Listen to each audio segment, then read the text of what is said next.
Hello, movie lovers. Today I'm going to continue on with my discussions of this Criterion box set, America Lost and Found, the BBS Story, a production company that made about 7 or 8 movies, late 60s, early 70s, very edgy, very hip kind of films. No more so than Head, a movie from 1968. This is directed by Bob Rafelson and written by Bob Rafelson and Jack Nicholson. This is very much a Jack Nicholson film. And I'll say right up front that if you were around, this is a movie about the Monkees. You wouldn't know it from any of the publicity.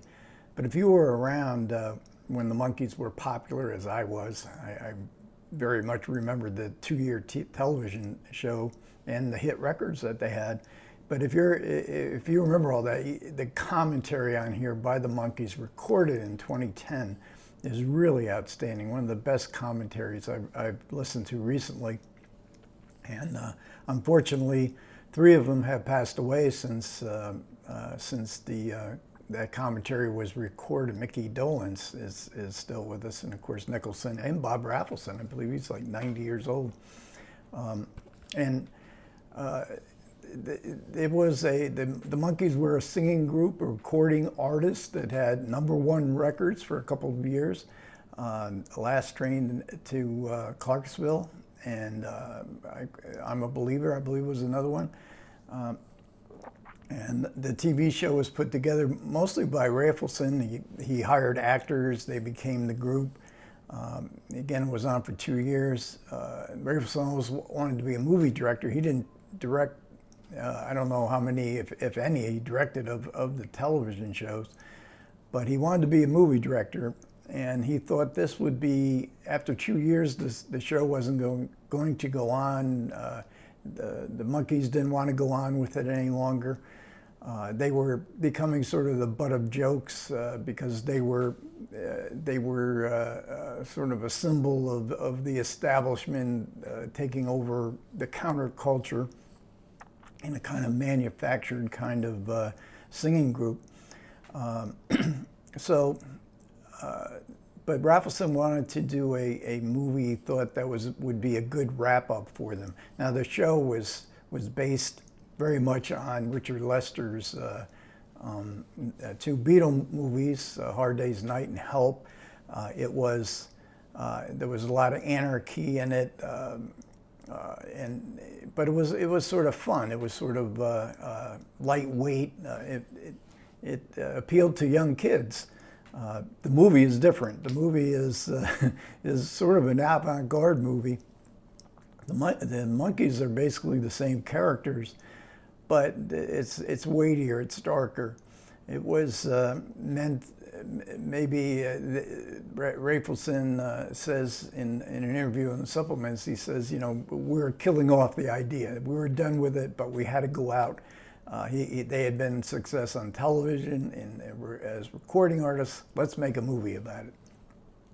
So, and by darker, I mean that when we have a scene where there's in a concert, the Monkees are giving a concert and the girls are screaming. It's intercut with scenes from the Vietnam War, including the famous scene where a South Vietnamese general walks up to a captured Viet Cong and shoots him in the head.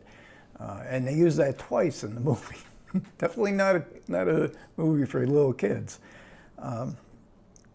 And the movie employs all different genres. Rafelson says that he didn't think he would ever be able to make another movie, so it careens all about through different genres, westerns, horror, war, boxing movies.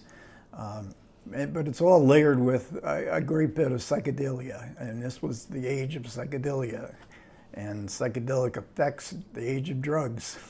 They had gotten together on a story conference, Rafelson, Nicholson, and the Monkees, and they talked about different ideas, different things, and then Nicholson would go off and write the screenplay, reportedly heavily under the influence of acid, LSD, weed, drugs of all sorts. You can see it. This is not a coherent movie by any means, but it definitely is psychedelic.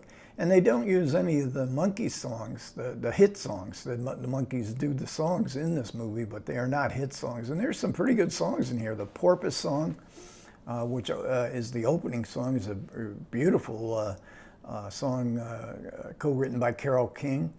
And there's another song that she co-wrote later on in the movie. Ry Cooder and Neil Young play on that particular cut.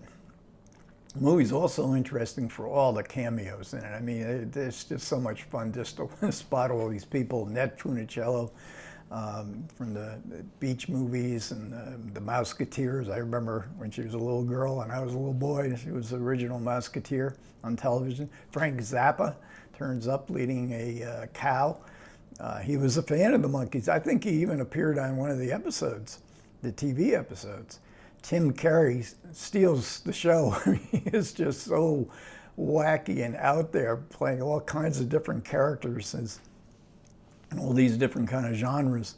Carol Doda is there, a name, a blast from the past name. She was, I think, was the first, at least first famous breast silicone implant, and one of the first topless dance stripteasers in San Francisco. Fairly significant celebrity in those days. And then there's scenes where they break the movie, and we see Bob Rafelson. They're in a luncheonette, crowded luncheonette, and they're all in a tizzy. And Peter Tork is unhappy with the scene. He's just dead. He's complaining to Rafelson, and Jack Nicholson is there in the scene, and Dennis Hopper walks through the scene in his Easy Rider garb. Victor Mature, he's really funny in this movie. Sonny Liston, heavyweight boxer that Muhammad Ali dethroned. He's there in the boxing movie segment. Ray Nitschke, who was all-pro linebacker for the Green Bay Packers, and during the war sequence, he's butting into Peter Tork's head constantly as if they're on a football field while they're in a foxhole.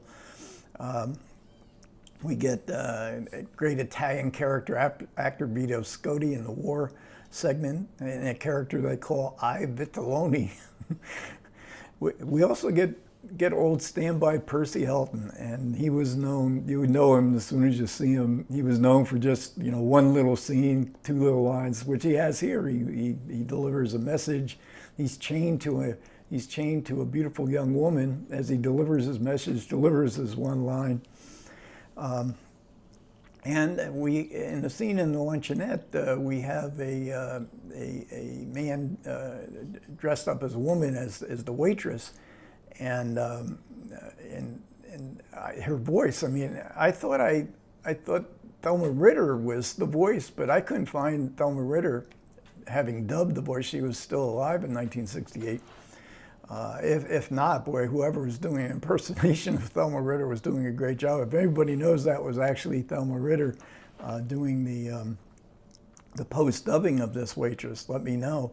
And then there's also all kinds of film clips and interspersed. It's a really wild movie. And the movie went nowhere. I mean, it just bombed. And it opened in New York City. Renee Adler, in her 1 year of being the New York Times film critic, which is a big deal in 1968, she gave it an unbelievably bad panned movie. Roger Ebert did give it 2.5 stars. He saw some good stuff in it. They had very strange PR. You would never know that the Monkees are in this movie by the PR that they had. It was not aimed to get the Monkees, the Monkee fans, which were like 9 years old to 15 or 16 years old. So the PR was just going to be a head, and it was going to be Bob Rafelson's head.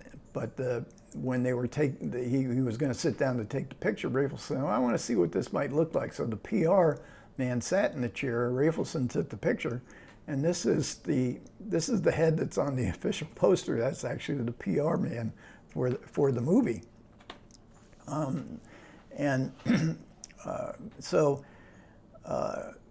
And the supplements, we get an interview or a discussion between David Thompson and Douglas Brinkley, who discuss the whole BBS phenomenon. the hipsters coming to Hollywood, making edgy movies, making movies that no one had ever made before in Hollywood, in a studio, the Columbia Pictures studio. We get an interview, that's probably from around 2010, as is Rafel's interview. Bob Rafelson is really, he's a great interview. I mean, the stories he has to tell about how he got the band and what they went through to get the picture made, what he thinks about it today. He's not convinced it was, he thinks maybe it was a bomb because it wasn't a very good picture. And when it played in New York, he saw it with his opening night. He saw it with his parents were there, and there was sort of like 15 other people. Almost everybody walked out before the before the movie ended. But if you want to get a really good defense of the movie in this booklet that comes with the BBS set, there's a terrific essay in here by Chuck Stevens, and that really is that really is it opened my eyes to some of the aspects of the film that, you know, it's, to me, it got a little bit tedious as I was watching it. I did see this back in the day, but I didn't remember much about it. But that's really good. And as I said in the beginning, the commentary with the Monkees is terrific. And when I listened to the commentary, I did, in fact, watch the movie again. as often is the case when I listen to commentaries and I watch the movie without all the dialogue and such, I started to appreciate some of the visual quality to the movie that I missed. And there's so much going on in the movie that you see it one time and you're definitely going to miss a good bit of it. I'm not going to argue that it's one of the great movies, but it's a terrific historical artifact, especially if you're familiar with the whole phenomenon of the Monkees. And it was just like one of a kind kind of thing. It was kind of similar to when Batman was a big phenomenon.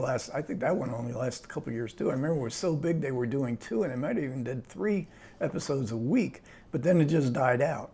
And it's similar to what the Monkees were. But again, the year 1968. This is crazy times, drugs and long hair, and you know, it's just like I say, as a historical artifact, this movie is really must-see kind of stuff.